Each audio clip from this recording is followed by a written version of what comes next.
मुल्क भर में सोने की फी तोला कीमत में 1,800 रुपए का इजाफा हुआ है।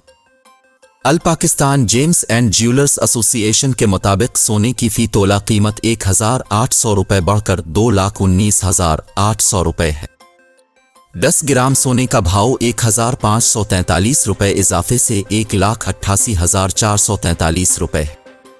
दूसरी जानिब आलमी बाजार में सोना $19 इजाफे से $2,074 फी औंस है। पाकिस्तान में सोने की आलमी कदर $20 प्रीमियम शामिल करके $2,074 फी औंस है।